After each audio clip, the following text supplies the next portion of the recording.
Okay, it's happy hour. Welcome in, everybody. November 15th, 2023. Week 11 in the NFL starts tomorrow night with the Ravens and the Bengals. A great start to the week, Tim Kalinowski. We end the week next Monday with Eagles and Chiefs.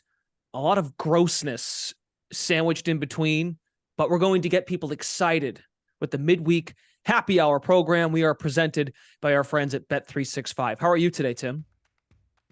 I'm doing great. I hate daylight savings, so I don't like when it's dark at 5 o'clock, but I hate I'm it okay. too. Hate it. No, it's Absolutely terrible. hate it. It's freaking miserable.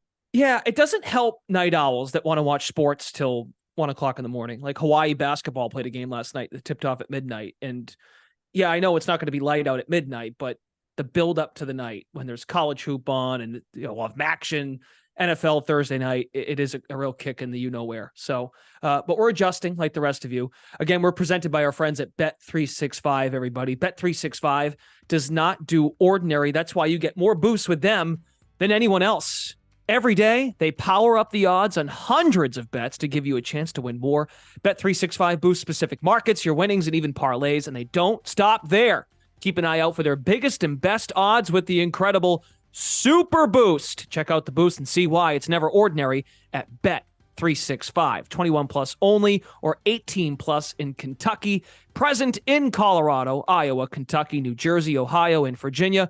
Gambling problem? Call 1-800-GAMBLER or call 1-800-BETS-OFF in Iowa. T's and C's and restrictions apply. Coming up later in the show, we do bar trivia.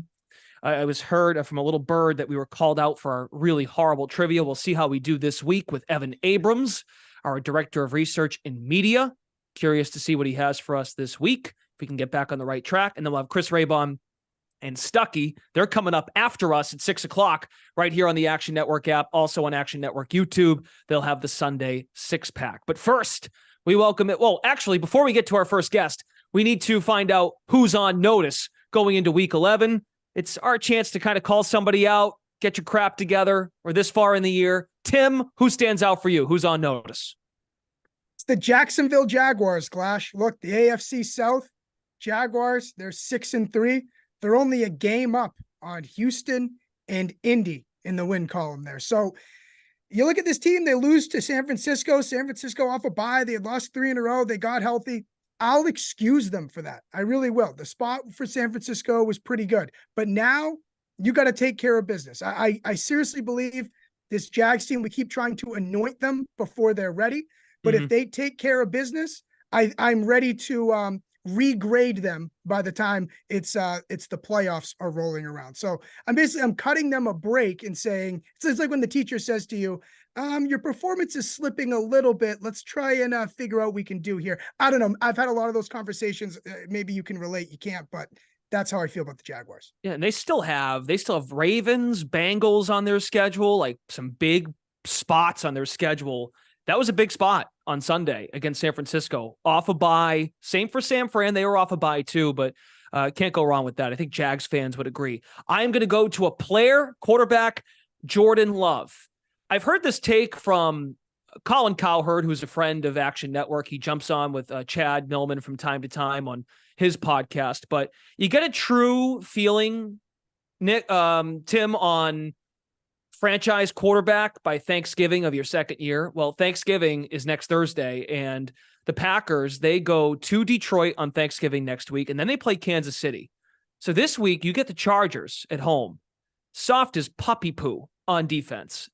Jordan Love threw for 289 against Pittsburgh, but dude, like, you're right up there with the New England Patriots and the New York Giants, and who knows what the Bears do with Fields coming back. Like, this is kind of it for Jordan. Like, you better have, now, I don't know, I'm not saying the Packers have to win the game, but you've got to put together a formidable performance against a Brandon Staley defense. And to prove your worth, that the Packers should stick with you, not for the rest of this year. I'm not asking you to beat the Lions on Thanksgiving or beat the Chiefs, but can you show growth and take steps forward that you are a franchise quarterback? You've got young receivers, got the young tight end Musgrave coming along. It's a big week for Jordan Love.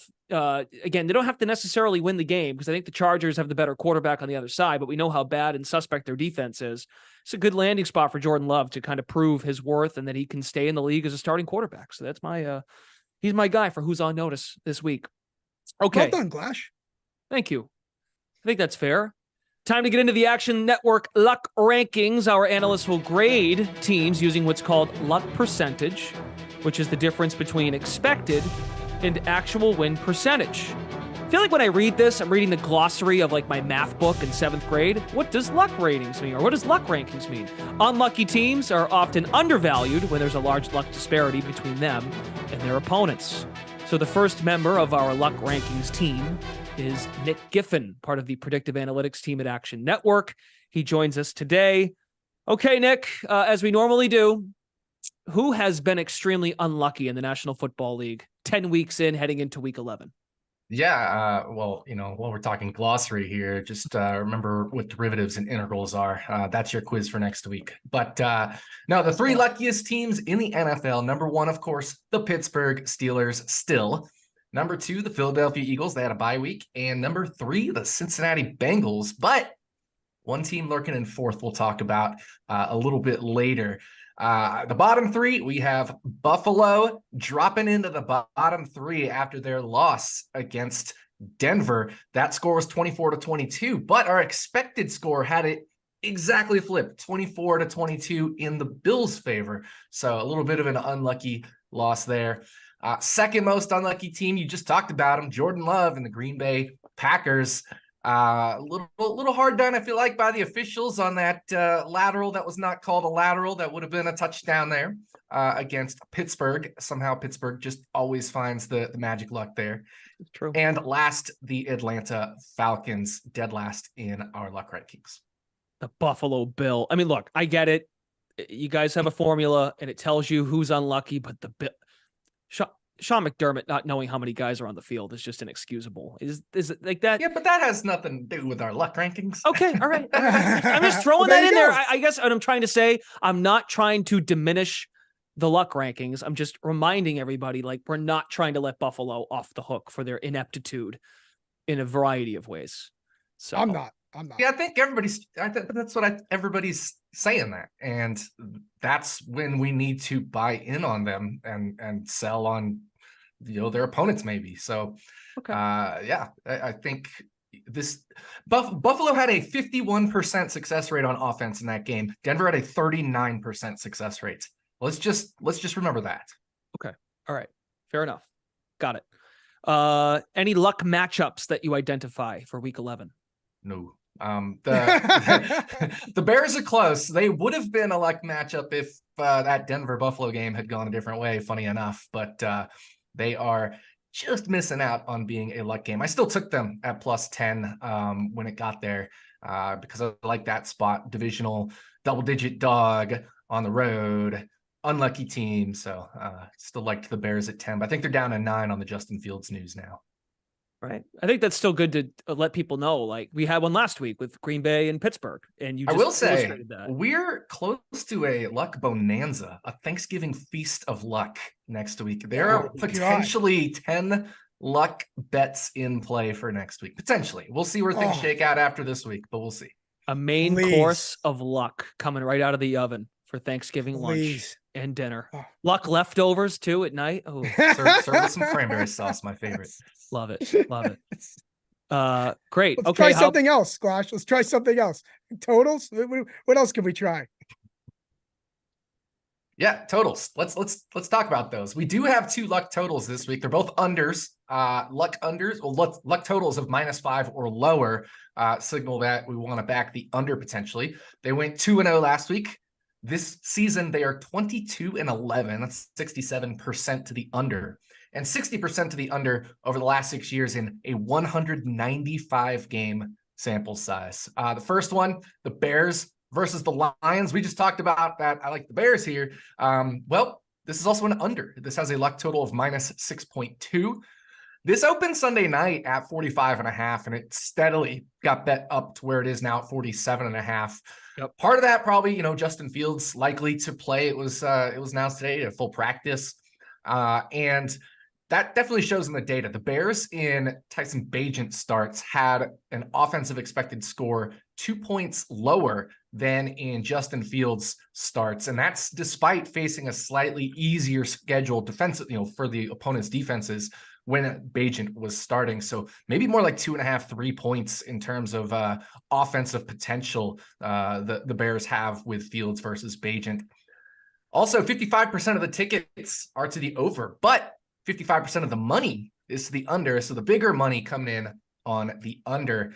And since 47 is such a key number, it's the most key number between 44 and 51. If we look at, final scores of games from 2015 to now, which is when the extra point rule changed, moved it back. 47 is a very key number. So getting 47.5, getting that hook there is really nice. So I'm happy to play this right now at 47.5, knowing that money's kind of balanced out and actually the bigger money is coming in on the under now. Interesting. Okay. I think I threw this at you last week. I know you have one more, but would you say Lions under 28.5 is not a bad idea? Because that's the angle we kind of played with New England and Indianapolis last week. Absolutely. Yeah. And I had Indy lowest scoring team on Sunday. I should have said Indy and New England lowest scoring game, because that by far was the lowest Sunday luck game. So we're going to keep trying to find those angles. But Indy still only scored 10 points in that. So yeah, I could see Detroit luck, or luck under team total definitely being a thing. If we look at that, give me 1 second to click over here. Detroit has a -4 luck team total. So yeah, pretty close to being a luck themselves on team total. Okay. You've got one more for us. One more luck total you want to break down. Yeah, one more. We got Cowboys versus Panthers. This one is -5.9. So definitely still past that -5 threshold, but getting kind of close. Again, on Sunday night, this one opened at 41.5. It actually got bet down to 40.5, maybe some early sharp money. I don't know. But now it's up to 42. And even I think there's a couple 42.5s floating around. The Panthers, they cannot stop the run. They're 31st in defensive rush DVOA, but Dallas is just 21st in offensive rush DVOA. So that might help the Panthers there a little bit, that they're facing a team that's struggled to run the ball. Instead, the Cowboys have to rely on Dak throwing the ball, and that's where at least the Panthers are competent defensively. The Panthers are 16th in defensive DVOA, right there mid-pack in the NFL. Right now, we've got 79% of the bets to the over, but just 43% of the money going over there. So, it might have changed a little bit there since then, but with the money kind of balancing out, I don't mind if you want to play this now, but I also don't really see any reason to rush into playing this.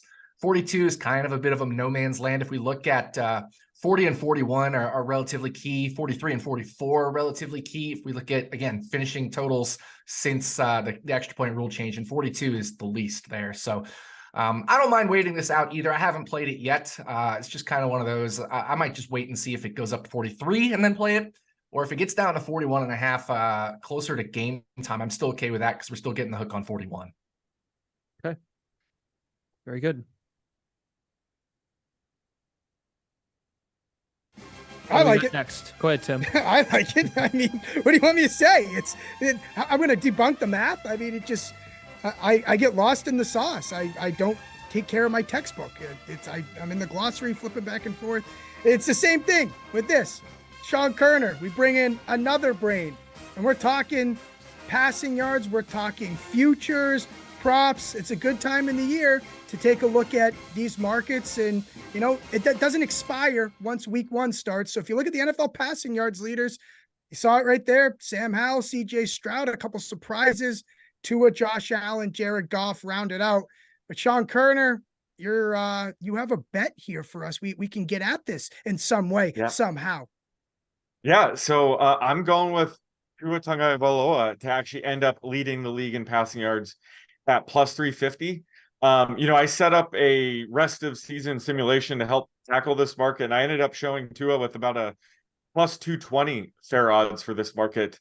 And there's really 11 contenders here, maybe 4 to 5 like legit serious contenders. The main one for Tua would be CJ Stroud, who has a 17-yard lead and has looked great this year. I'm actually showing some slight value on Stroud as well, but not as much as Tua. I just have Tua projected for slightly more passing yards per game going forward, so that'll help chip away at Stroud's lead. Stroud has been phenomenal, but the Texans defense is starting to get a lot better. I think Will Anderson is turning into a stud. The run game is starting to heat up with Devin Singletary. So those are two things that could start to limit Stroud's ceiling every week in terms of passing yards. And the other real contender is Sam Howell, who currently leads the league in yards. He has a 180-yard lead, to be exact, but he hasn't had his bye week yet. He has a bye in week 14, so that's going to allow all these guys to catch up to him and pass him up. I wouldn't be shocked if a couple of these guys pass him up during week 14. Same thing with Josh Allen, who is also up there. I think he's 4th right now in passing yards. The Bills have their bye in week 13, so that's going to set him back a bit. And Mahomes is obviously a threat, even though he's almost 200 yards back. Both the Chiefs defense, playing really, really well. It's going to limit, the big gains we get from him over the final 8 weeks. So it might be tougher for him. Some other contenders are Jared Goff and Dak Prescott, but they're over 100 yards back, so it's going to be a little bit tougher for them. But when it comes to Tua, it's all down to health. If he can finish out the rest of the season, he's going to offer a ton of value here. And so far, his playing style, where he's not running as much and sliding better, has really prevented those concussions that we're worried about. So that helps him. And he's not running the ball. He's just slinging it around. So some of these other quarterbacks do use their legs at times, which can, eat into their passing production. Tua's not wasting any time with that. So a bunch of different reasons to like Tua in this market. That's music to my ears. I had this on this show, Happy Hour preseason. I gave this out 22-1. It's nice to know that at least according to Sean, he's the favorite. You're not technically a favorite at plus 350 or plus 220, but of the quarterbacks, he's the favored one. I'm excited about that. Mm-hmm. Oh, look at you guys. How lucky are we, huh? These guys, they know everything, huh, Glash? Well, I mean, he is, but Nick, he is the favorite right now. I think it's him and Mahomes right now at the top of the board.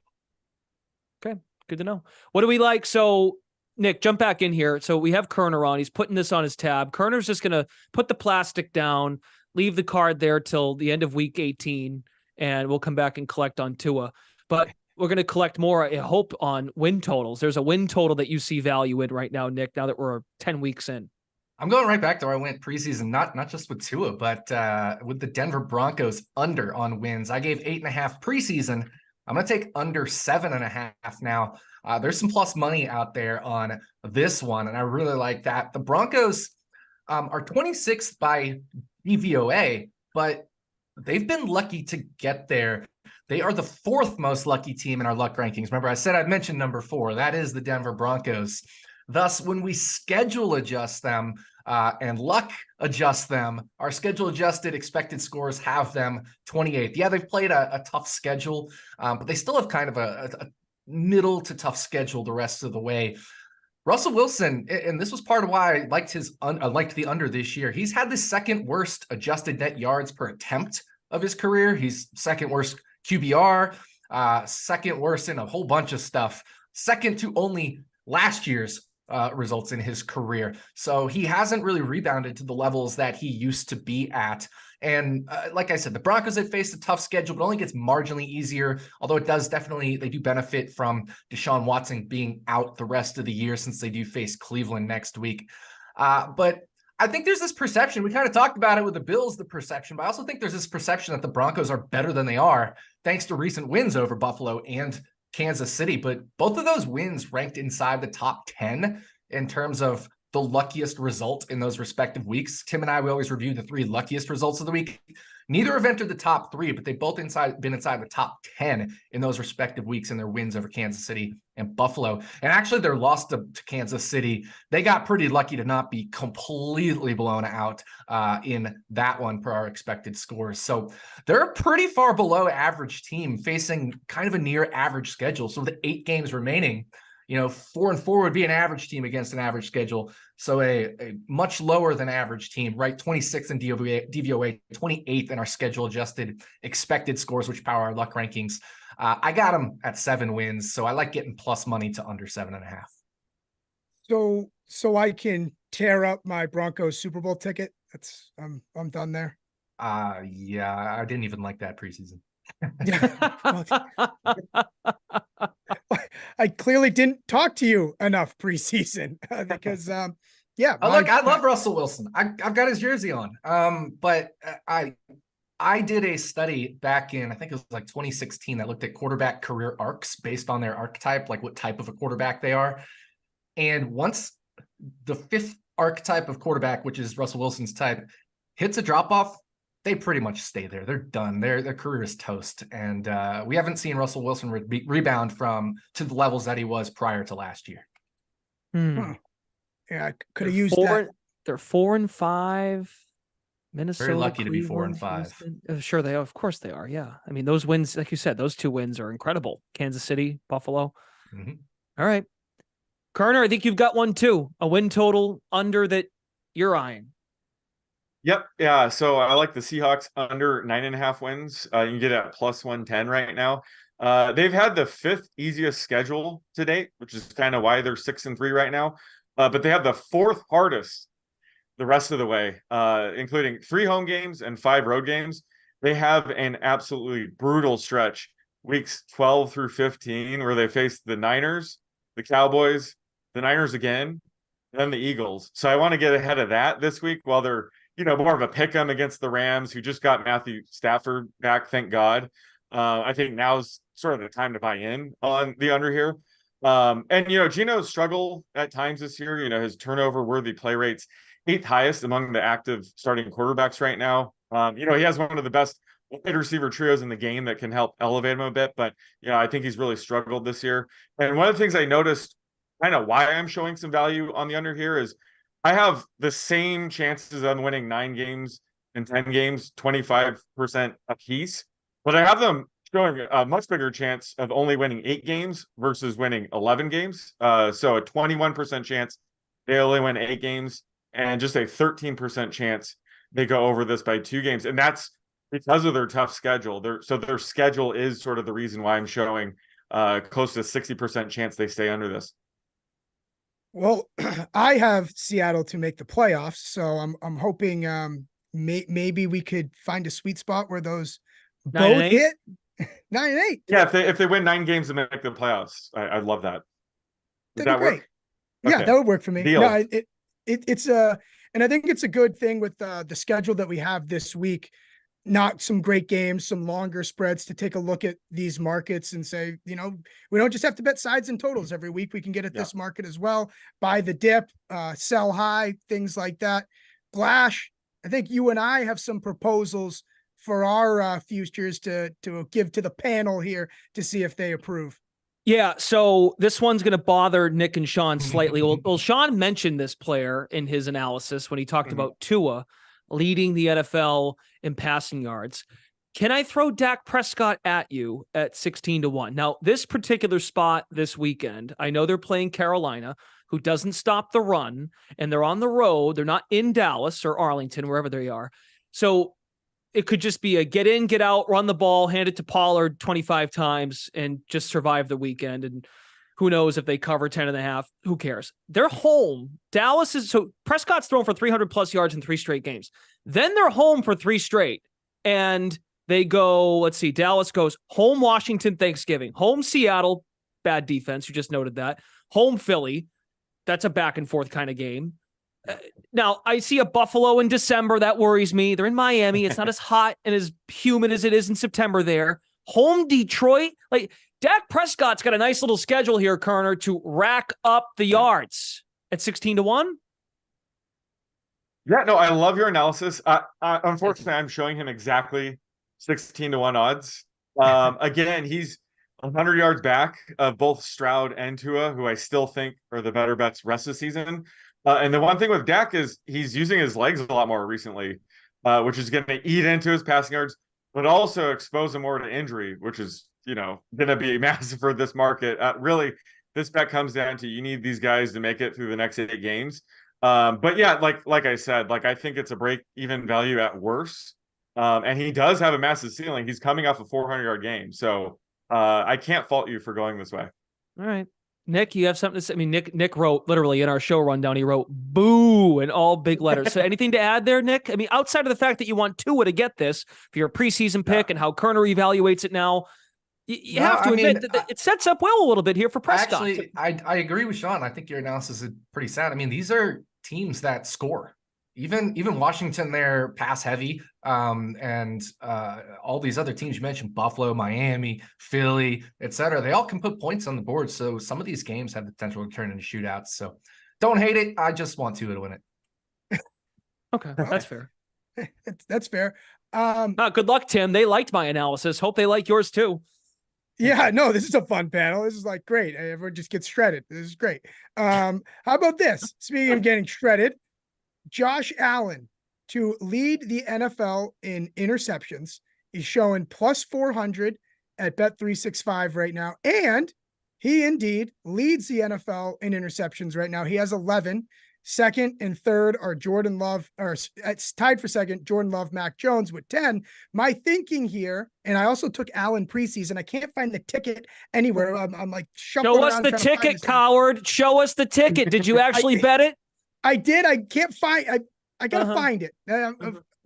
But regardless, I'm gonna hit it again. So I like this, especially because Mac Jones, who has 10, second place, like I said, he might be getting benched at one point. The Patriots did the whole charade where in the media portion of practice today, Mac Jones took first team reps, and then who knows when they turned the cameras off and the media had to leave. But am I hot or cold here, Koerner? No, I'd say sound analysis. I mean, congrats if you got him. I think it must have been 12-1 before the season, so you're looking good there. And with Mac Jones potentially being benched, that's a huge sneaky factor here. I would be worried. I think Jordan Love might be the threat here, but when it comes to Josh Allen, he only has a turnover worthy play rate of 2.4% on the season, which is 9th lowest. So I think he's been getting pretty unlucky. So he should see some positive regression there. Plus, the new offensive coordinator might be a little bit more conservative on offense, run it a bit more, maybe not let him throw as deep to prevent turnovers. But yeah, either way, he's looking pretty solid here. And if you took him preseason, you're looking pretty good. Yeah, you're just worried about the regression. Sean mentioned 2.4% turnover worthy play rate. Josh Allen has 34 bad balls in the year. About 20% of all bad balls are picked off, which means he should be around 6.5 to 7 interceptions thrown this year. So he's been incredibly unlucky. I mean, you look at the one that went through Gabe Davis's hands, for example, against Denver. All sorts of just bad luck so far this year for Josh Allen. So I'd be worried about the regression, but you can't really argue taking the league leader at 4-1 and the second place guy potentially could get benched. Jordan Love, he has 48 bad balls this year, as does Mac Jones. They both could catch him, and Josh Allen does have a bye, so to be a little bit worried about that still. But I don't hate taking the league leader at 4-1. Let me just be an asshat for a quick minute here, because I have a tremendous amount of respect for what you guys do, and I tail all your picks in the Action app. I pay attention. I take a lot of value in what you say. When you tell me about the bad ball rate or turnover worthy plays, hasn't this guy led the NFL in interceptions since he's walked into the league? Like at where does that play into this? Am I wrong? That's Well, a good yeah, question. he's definitely aggressive. Which can lead to more turnover-worthy plays. But yeah, point taken. Yeah, Okay. no, I don't have enough chance to typically with interception rates, we per Ed Feng of the power rank, I like to look at 3-year bad ball rates. So I didn't have a chance to pull up the last 3 years because he threw this at me, but we're not really pouring too much salt here. We're just saying the big concern would be we are worried about regression, but league leader 4-1. I don't hate it. I'm bright enough to know to catch you guys off guard. That I think that that might be the check I get there. And before we go, real quick, Koerner, you have one more. We're looking at bad teams. You have one more pick. Yeah, this is a fun one. Giants to have the worst record at plus 250 at Bet365. Before the season started, I almost locked this in at 20-1. I'm kicking myself I didn't do that because now I have them at they're slight favorites. According to my model at plus 160. The Panthers are the real contender here, but the Cardinals and Patriots are also other contenders. Yeah, Patriots and Cardinals, exactly. And the Panthers are bad, but they at least have the first overall pick at quarterback. Whereas right now the Giants are using some guy that looked like he won some contest to start the last 8 games for them. So he's been a disaster. We saw, the Giants played the Cowboys last week. They were plus 17.5. Probably should have been like plus 20. Panthers play the Cowboys this week, and they're only plus 10.5. If you remove home field advantage, the market considers the Panthers maybe 3 to 4 points better than the Giants right now. Now, the key here is, the Panthers already have it's basically a race to see who can get to 3 to 4 wins. The Giants already have 2. The Panthers have 1. However, the Giants haven't had their bye yet. They have their bye in week 13, so that's 1 week where the Panthers might catch up. The Panthers also have the 7th easiest schedule the rest of the season, whereas Giants, it's just league average. And the Panthers have no reason to tank. They don't have a first-round pick next year. The Giants, however, might want, one of the top 2 picks next year, so they might have some incentive to tank. So having said all that, I'm grabbing Giants plus 250 right now because it could get even worse. I just want to shout out our producers for the bullet point that just says Tommy DeVito. It's too funny. Tommy DeVito. That's all you need to know, really. Exactly. We'll find out, though, if the Patriots go to Bailey Zappi or if it's Will Grier. Maybe Tommy DeVito's better than Bailey Zappi. I mean, Bailey Zappi did win 2 of his starts last year. Stop that. I know Action Network loves Bailey Zappi. Sorry to the college football folks at our company, but keep an eye on the Patriots. And Bill Belichick maybe wanting to go to the Giants as his next team. Maybe he says, hey, I'll throw you a bone. You guys can, we'll lose to you in a couple weeks. Okay. Very good. Excellent work. Nick Giffen, Sean Koerner, they make up the predictive analytics team here at Action Network. Luck rankings, putting stuff on the tab, some futures. Gentlemen, thanks for stopping by the show. Anytime. Okay, our show Happy Hour is presented by Bet365. Bet365 doesn't do ordinary, people. That's why you get more boosts with them than with anyone else. Every day, they power up the odds on hundreds of bets to give you a chance to win more. Bet365, they boost specific markets, your winnings, and even parlays, and they don't stop there. Keep an eye out for their biggest and best odds with the incredible Super Boost. Check out the boost and see why it's never ordinary at Bet365. 21 plus only or 18 plus in Kentucky, present in Colorado, Iowa, Kentucky, New Jersey, Ohio, and Virginia. Gambling problem? Call 1-800-GAMBLER, or in Iowa, call 1-800-BETS-OFF. Terms and conditions and restrictions apply. Well, an absolute must-watch game this weekend in our nation's capital. Giants visiting the Commanders, and wow, I never thought we'd see the day where the Commanders are nearly laying a touchdown plus to a team, but they are against the lowly Giants, and not Danny DeVito, Tommy DeVito at quarterback for the Giants. Line movement since the beginning of the week. Washington -10. Keep our eyes on that.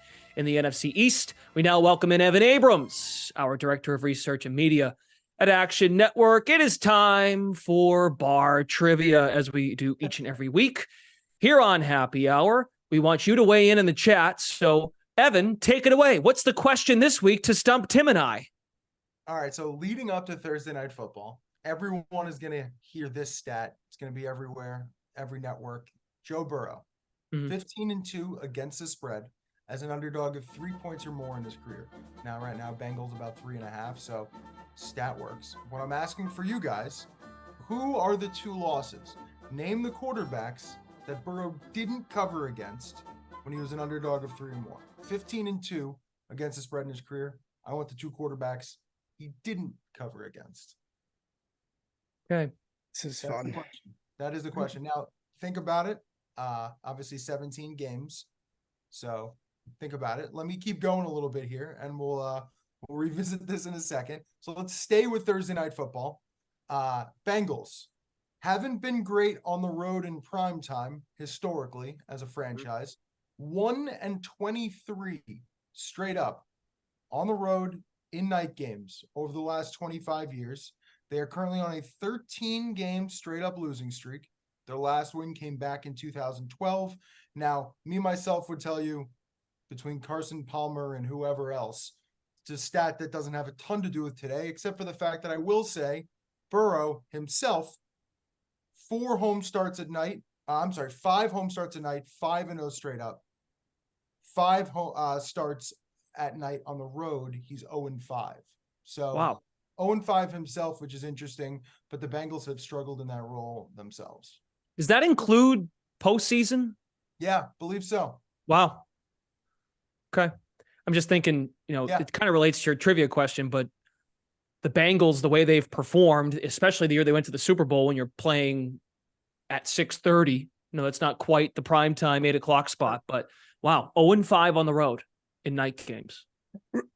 It's like remember the Brady stat late in his career that he couldn't win at night or cover at night because of his bedtime. Yeah, but he's also old. How old's Joe Burrow? 26, No, 27?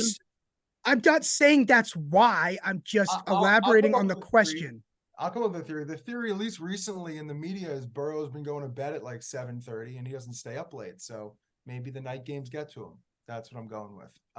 He's a big cat guy too, so maybe he just sleeps during the day with his cat.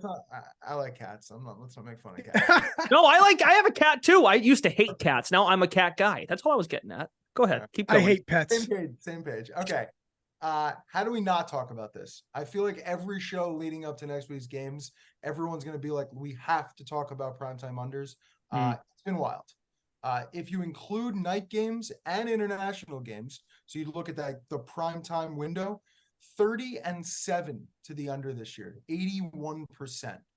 So night games themselves are 25-7. Unders have hit in 11 straight night games and 15 of the last 16 since the start of last season. Unders in night games, 65-29. And on Monday Night Football specifically, 11-1 this year are unders. It's been some crazy stretch, guys.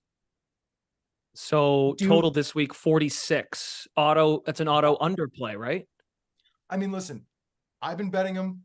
If anyone would ask me right now, which I am getting questions being like, should I jump on the train? Is the train full with gold? They're going to fall off the tracks. I think it still has value. Now, listen, I've said this before. The total in the actual game. Now, I have to look at this, and I haven't leading up to the show, but even in every game in the NFL this year, the total is the lowest since like 2011.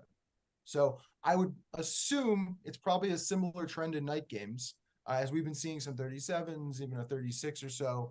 I think it's still at play. So we'll see. Really fun league.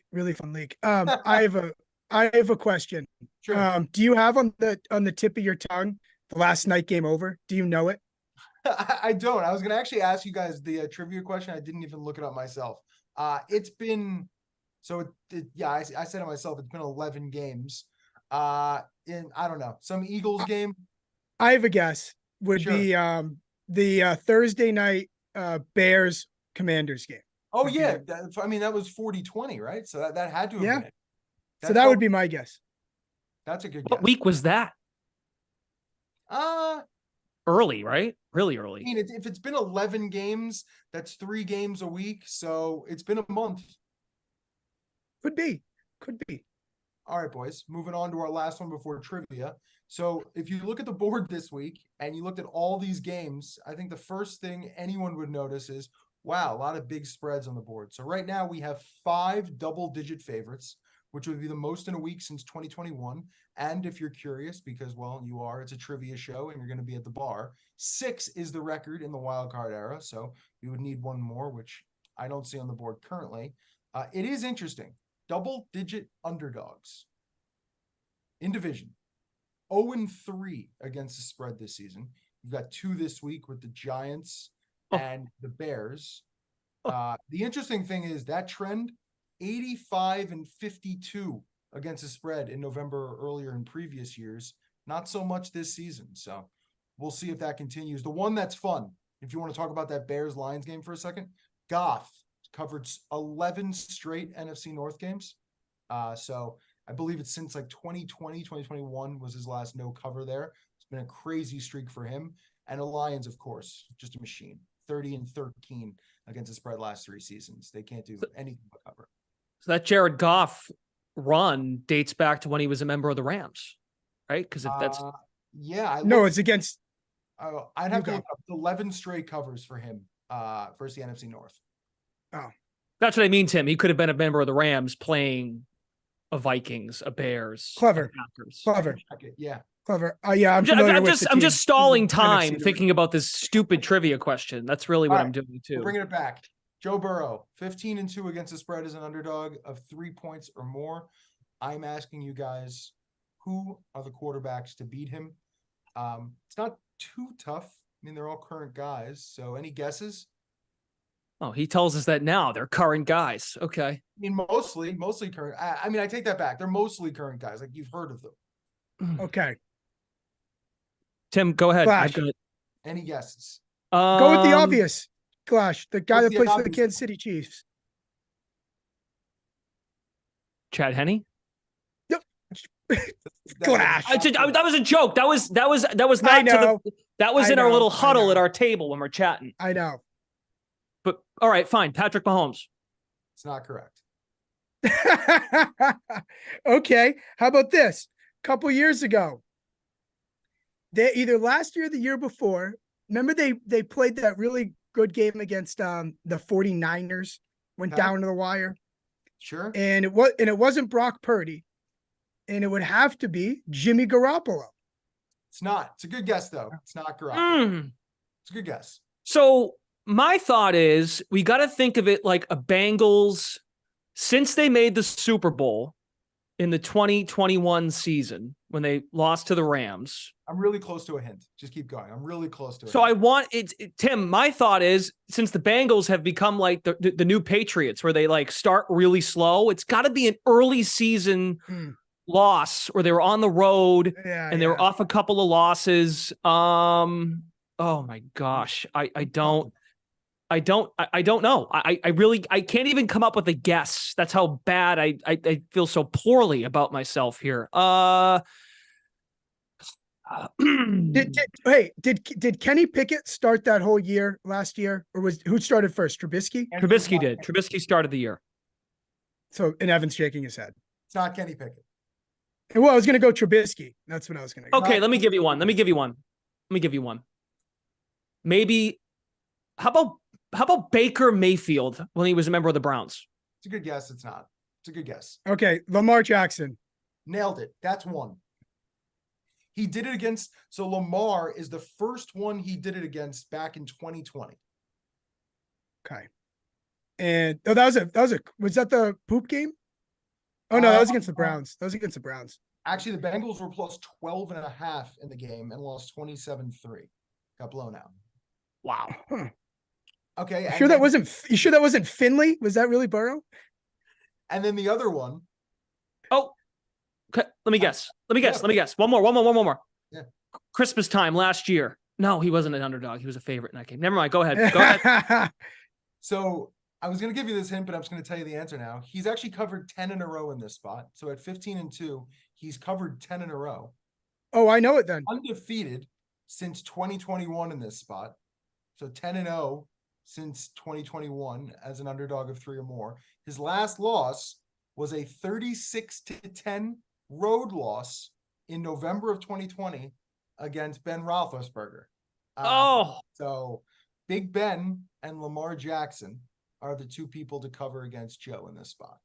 So 2 divisional opponents. You know, honestly, when you asked it, I'm like, Big Ben. I thought about Big Ben, but it feels like Big Ben's been out of the league for 5 years, but it's only been a few years.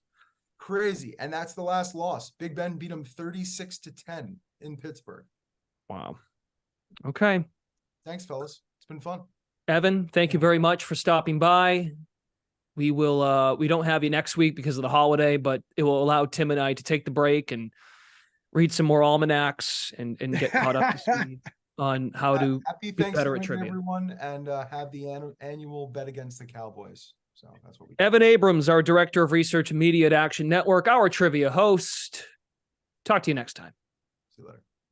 If you've been with us, you know that the Sunday six-pack follows us here on Happy Hour. That's Stuckey and Raybon, NFL Week 11 Best Bets. That's on Action's YouTube channel. I think you just do a refresh, something like that, and it pops up there. You got to watch these guys. Must watch every single week. And we're lucky enough to get a little teaser beforehand with them. We get to ask these guys who needs to mix in a water. And there's plenty of spreads this week that are gigantic, ugly, disgusting, which means long money lines. And the people that ask about mixing in a water, they're usually inquiring about long money lines and big underdogs. So Stuckey and Raybon, let's start here. The Carolina Panthers, they're playing Dallas this week. Dallas just stomped the New York Giants, and Panthers catching anywhere between 10.5, 11.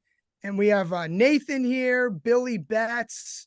They're saying Panthers plus the points, Panthers money line. Raybon, do these folks need to mix in a water? Plus the points, I could get behind. Money line, I'm going to say mix in the water only because this Panther organization is terrible. And I think if Dallas has a sleepy spot, I think you're more likely to see a low scoring under where it's hard for Dallas to cover double digits, but I really don't see the Panthers being able to pull off the upset. I mean, even with that Cardinals game against the Cowboys, now we know that the Cardinals did have one thing going for them at the time, and that was Joshua Dobbs. I can't say the same about Bryce Young. I just think this organization is horrible. I wrote about it before the season. My favorite win total under. They might hit it before Thanksgiving. So I'm gonna say mix in the water on a money line, but don't hate the spread. But for me personally, I'm not touching the Panthers. So you're on your own. Don't blame you. Raybon, passing around envelopes by Thanksgiving if this gets there. Stuckey, you were talking a little bit about a couple weeks ago that this Panthers offense might have turned a corner. Is that enough, kind of, sort of, to play the Panthers on the money line or with the points? No, they need to mix in the water here. I mean, look, I think it's a little high, but the Panthers, they changed play callers and they were using a little bit more tempo, so there was some hope there. You would think that Bryce Young would get better as the season progressed, but I just haven't seen enough from this offense. And now you're going up against a top 5 defense, and this is, historically a spot where Prescott thrives. He's 29-13 against the spread against losing teams with a losing record, 71% against the spread as a favorite of 6 or more. Only Tom Brady is more profitable in that spot in the history of the NFL. Part of that has to do with the Cowboys defense, right? One of the reasons why I loved them last week against the Giants and another bad quarterback in Tommy DeVito is once they get up, then their defense can pin its ears back, get after the quarterback, force bad quarterbacks into mistakes, and then everything kind of just goes from there. The Cowboys offense is rolling right now. Mm-hmm. They're the offense that has really made the changes that have translated to an enormous bump in on-field efficiency. And that defense is a top 5 unit. So, yeah, I mean, maybe with the spread, catching double digits at home is kind of a buy low spot on Carolina. You hope that the Cowboys are a little sleepy, but money line, no thanks. And I as well will not be partaking in this game. And here's why I think Carolina struggles to cover, because they're a bad team overall, but their weakest unit probably isn't even their pass offense, it's their run defense. And so they'll get down because they're a bad team, but then it's hard for them to, backdoor cover because they're getting shredded on the ground and teams could just run out the clock and score more points. So that's really why Carolina's just been a tough team to back this year. Yeah, that's a good call, because when they had a 2-touchdown lead against Miami weeks ago, Yep. Stuck, I think you were on Carolina in this game too, plus 14.5. And you're like, okay, Panthers, they've kept up in the first half and through 3 quarters. And then just every time they would score, they would let Miami come back down and score with their ground attack. So yeah, that's definitely played out. Let's go to this next one. Also at 1:00 on Sunday, Giants and Commanders, gross matchup in the NFC East. I went back and looked at this, folks, 5 months ago, the opening line for Giants and Commanders, the Giants were 1.5-point favorites. They are 9-point underdogs. In some places, 10. Chris likes Giants plus 10.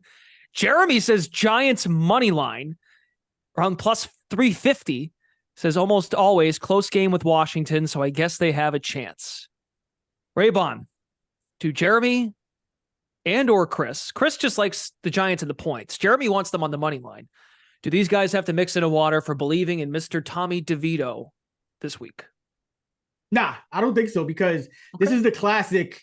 Like, if there's going to be one of those long money line dogs to hit, this is a prime matchup because, number one, Washington, I like what Sam Howell's doing, but Washington at any given time can revert to being like a preseason squad on both sides of the ball. And we saw this in their last matchup against the Giants, where they went, I think it was 1-15 on third down, and where they lose 14-7 or something like that, 14-10. It was bad.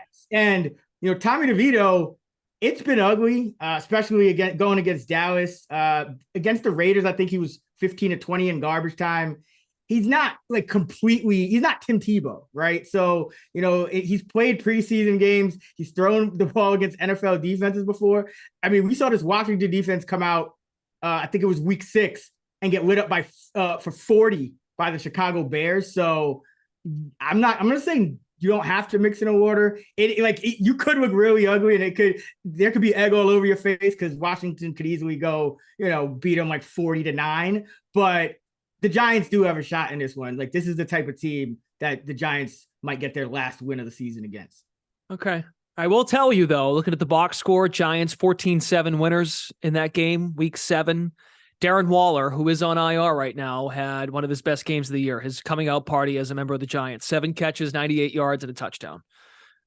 Not in this matchup this week. Stuckey, what do you think? Do the people need to mix in a water backing the Giants in any capacity? Money line and the points. I maybe points, you just hope for low scoring game, but money line, yes, mix in a water. You can't back Tommy DeVito to win a game in the NFL, especially on the road. I mean, look, you were talking about sample size. He went up, yeah, great. The Jets are a great defense. He finished with negative passing yards in that game. The Raiders have a bottom 5 defense, and they lost 30-6. And then against the Cowboys, I don't know, he threw 30 times for 80 yards, and they were getting dump trucked the entire game. I mean, this is one of the worst quarterbacks we've ever seen. And no, I mean, look, and Sam Howell's playing better of late. He's getting his timing down. He's not holding the ball as much. He's not taking as many sacks. That was mainly his primary weakness because he can make all the throws. So that offense is trending up. And the Giants, not only are you down to a third, should be, this guy should be a 4th practice squad guy, 4th string practice squad guy. They don't have much around them. The offensive line isn't good. And, you just mentioned they're missing Waller. The receivers, they don't have an alpha receiver. Mm-hmm. And teams can just load the box, focus on taking away Barkley, and that's it. You can't wait all week. You go to work, you earn your money, and then you wake up on Sunday morning and you put it on Tommy DeVito to win an NFL game on the road. No, you can't mix in a water. There's two sides. He doesn't get to sleep in his own bed this week. I mean, they're not too far from home. They're going to the nation's capital, but he doesn't get all the dinner, the bed being made. He doesn't get that consistency, Tim. Is Tommy DeVito a virgin? Like, say serious that. question. Can't say that. Oh, Can't say that. No way we can say that. There's it's a legitimate question. He lives at home with his parents. I live at home with my parents. There's nothing wrong with Wait a it. second. Hold on. 1 second. Exactly. That's why I'm not going to elaborate on what Raybon just said, but actually, but now Tim, we're on to something. wait a minute. Tim, did you cross over with DeVito at Syracuse? I did.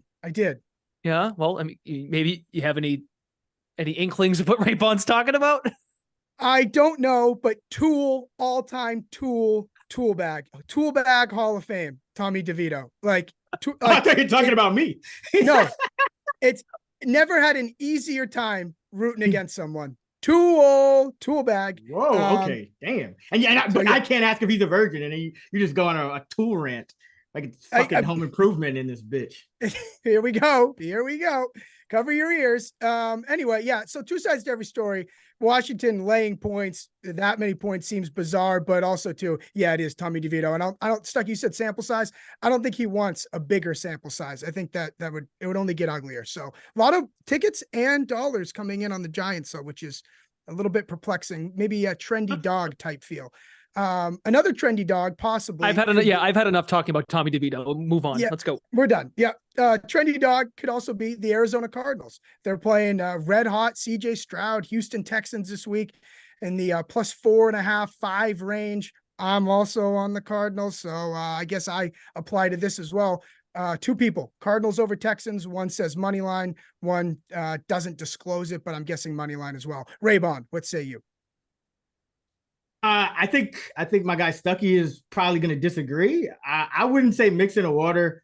Kyler Murray historically has been very good against the spread as an underdog. So I mean, these are the type of spots, and like I love CJ Stroud, but I do think Houston can put up a big number here on offense. But we're only 10 games into the Stroud era, and I still don't have a full feel for some of the letdown spots, and you're coming off probably the biggest win of your career as the team. So is there some letdown because their last loss was that 15-13 loss to the Carolina Panthers of all teams. So this Houston team is a little bit unpredictable. So I'm not going to say mix in the water, but I think Stuckey has something to say about this. Yeah, I don't know why everyone is on the Cardinals here, although I just saw the Texans are finally starting to take money. I imagine that will be the case as we get closer to kick 2, just like last week. I mean, Stroud is the real deal. Just watch him in the pocket, one drive. That's all you need to do. And I think he's already a top 10 quarterback in the NFL, in my opinion.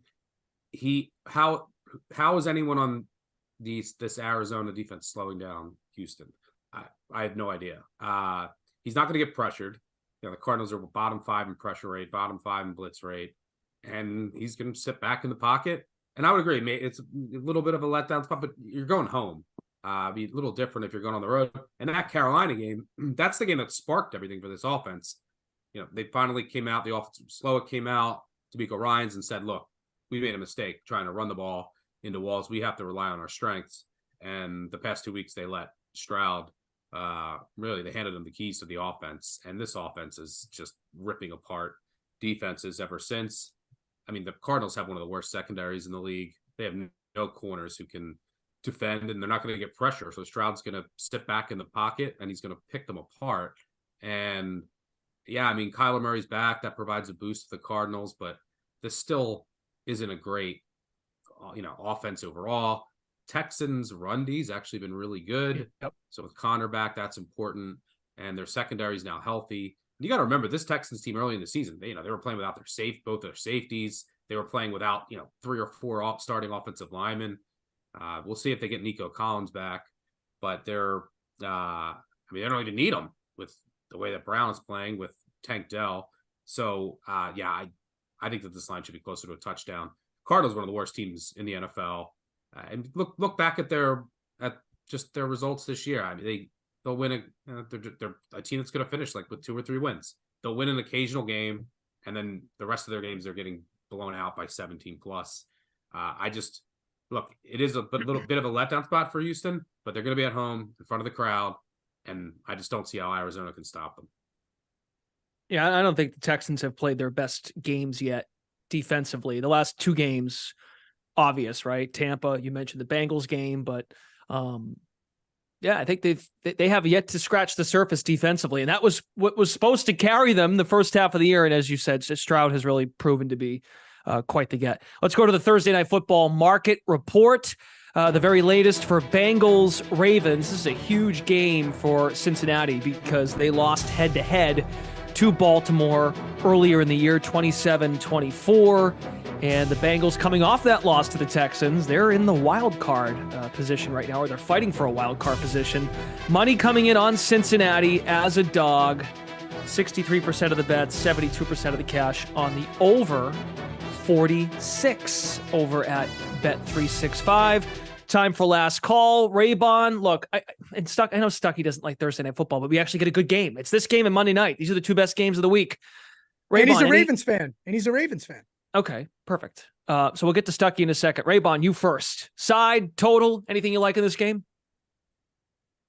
I would lean Bengals here. I mean, the Ravens, it is a bounce back spot for the Ravens, but it's also a bounce back spot for the Bengals. I do think there are some issues with the Bengals defense. Both teams are a little bit banged up, but I mean, you just can't. It's tough to fade Joe Burrow getting 3 in the hook as a dog by a field goal or more, including the postseason.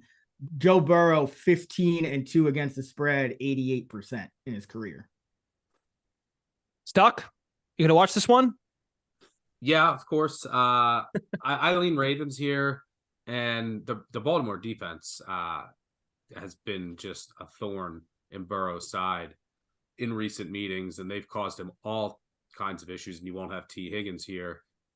Ravens will probably be missing Marlon Humphrey, which is big, but you can really just, focus most of your attention on Jamar Chase, who also might not be at 100% right now. But this Bengals defense is a fraud. We saw it last week.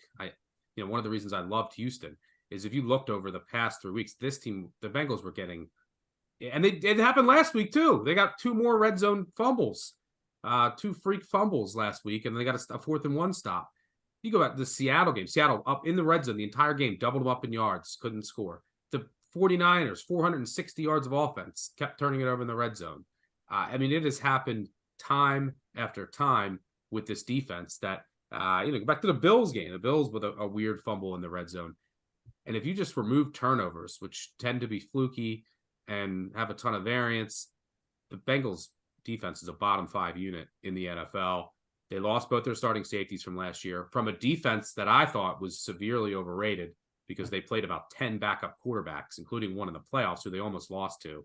So this defense, I'm not in love with their corners. Their safeties are a big liability.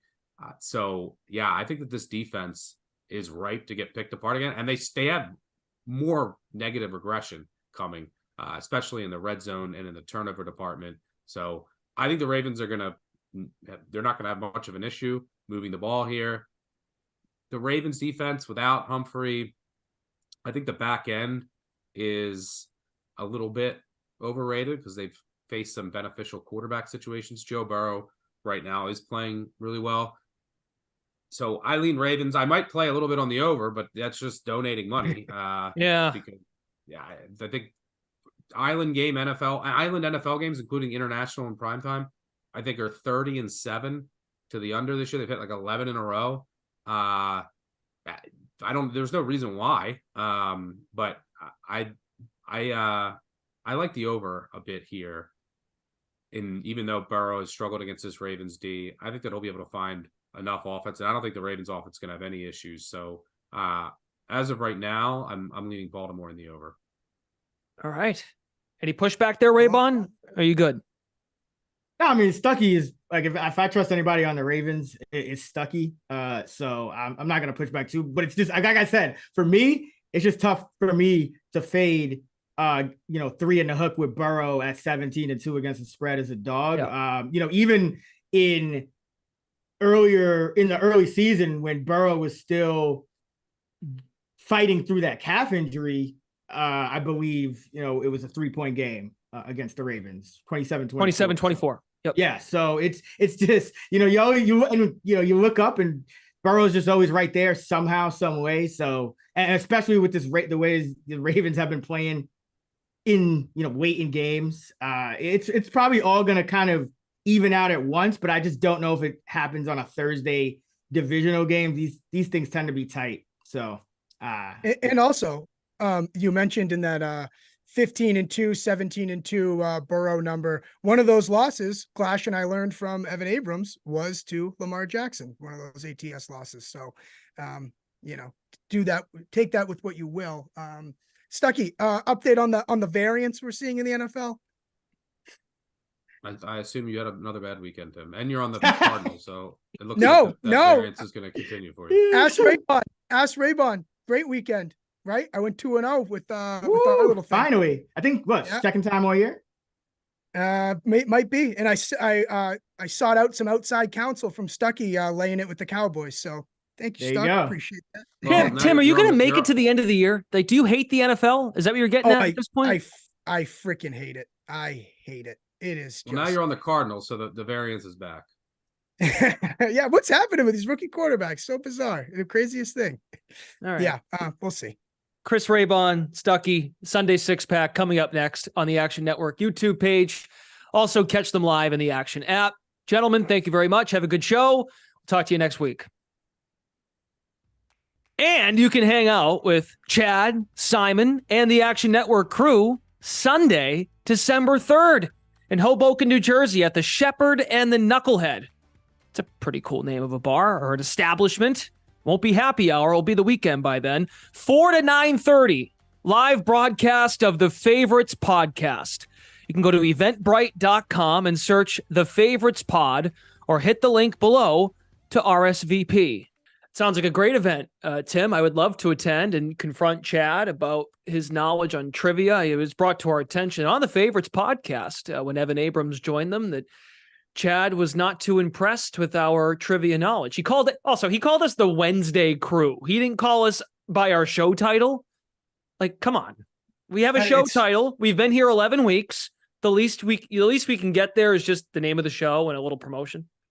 I always say that, like, right. I don't care positive or negative, whatever you say, just plug the show, just plug the show. Why not? Even if you think we're terrible, just say, hey, and by the way, if you want to watch the train wreck, it's at 5:00 and presented by Bet365. I don't get why we can't get that. Yeah. Instead, we got those guys on Wednesday that don't do well at trivia. That doesn't the team up north. It's like the team up serve the audience for how they can tune in next. But anyway, that should be a fun event on December 3rd in Hoboken. You gonna watch this Thursday night game? I am. Okay. All right. And I don't hate the NFL. It's just this season, especially with the long spreads this week. I feel like every week it's like surgery to find the good games. And then oftentimes they have not delivered. So I feel like it's just been an exhausting process. Let me say this to the people before your weekend really gets underway, Thursday night, Friday, whatever your work schedule is. Enjoy Thursday. Really enjoy Monday, Eagles Chiefs, because the primetime schedule around the holiday, Thanksgiving, around Christmas, and the Sundays and Thursdays in between around those days, it doesn't get any better. It's really bad. You honestly could argue after this Thursday night's game, Baltimore, Cincinnati, and next Monday, Kansas City and Philadelphia, you might have to wait till like the playoffs to get a decent primetime game. It's the greatest. I'm probably wrong. There's probably one good one in there, but it's gonna take a while. So it's the greatest ad for Sunday Ticket ever. Yeah. Okay, very good. Thanks to our entire team behind the scenes and our guests today. For Tim Kalinowski, Brendan Glasheen. Thanks for watching Happy Hour. Find more picks from our analysts in the free-to-download Action Network app. You can watch all of our shows, get our podcasts also in the free award-winning Action Network app. Coming up, the Sunday Six-Pack with Stuckey and Raybon right here on YouTube, also live in the app. Thanks for watching Happy Hour, Week 11 edition. We are presented by our friends at Bet365.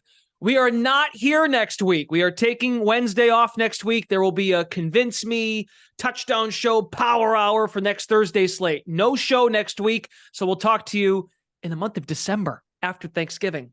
Bye, everybody.